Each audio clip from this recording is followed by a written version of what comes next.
man sākās outdoors. Es esmu puika no laukiem, tā kā būšana dabā tas nekas jauns. Ar ģimeni kopā piedalījies laivu braucienos un palikšana teltī, dažādas nometnes, nekas jauns. Tad mani ceļš aizveda uz Somiju, pamācīties valodas.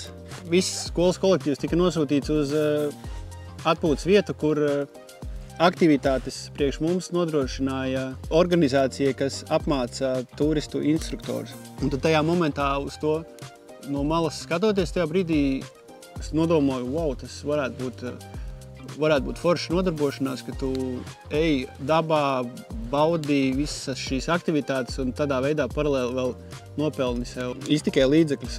Un tad es pieteicos pie viņiem uz to turismu skolu un sakrita tā, ka es varēju piedalīties kopā ar viņiem daudzos kursos un tad atgriežoties atpakaļ šeit Latvijā, likās pašsaprotami sākt kaut ko tādu veidot, un tad man dzima ideja par abi divi pārgājienu, par to konceptu, kā tas notiek. Mēs iepazināmies arī ar Zani. Kopīgi mums bija pirmais pārgājiens, kur mums bija. Amata augšlīgatne.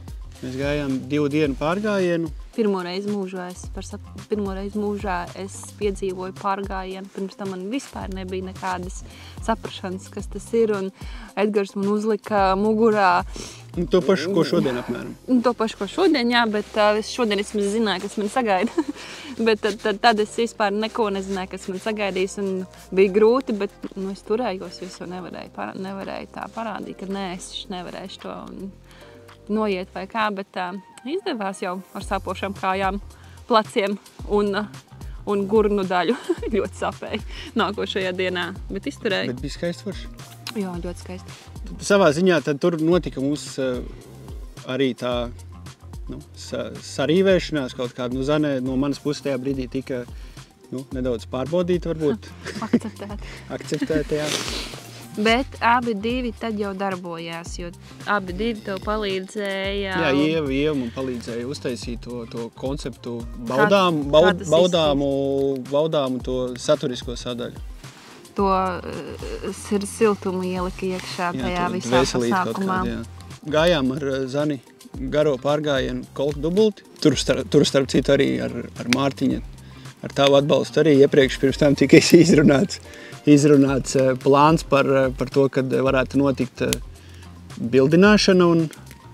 Un tad jā, man kabatā bija gredzens un mērķis bija, ja mēs tiekam līdz galam, tad gredzens tiek likts lietā. Un tad kaut kādu īsu brīdi pirms dubultiem kāpās, es atceros tādu zīmīgu kāpu bija, es uzkāpu viņa augšā, es Zanē nācu augšā, un viņa sāpošām kājām, nē, es nekāpšu.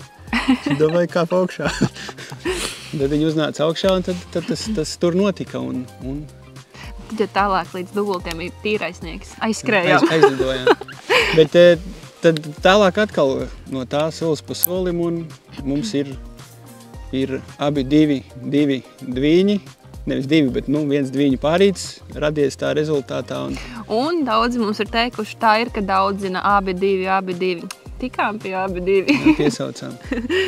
Tagad mums visiem ir radusies ideja, ka mēs iesim ārā, ņemsim līdzi arī visu savu ģimeni, mazos, mēģināsim arī viņus pieradināt pie augstuma un fiziskām aktivitātēm. Laidīsim to tautiņās. To plašumā, jā.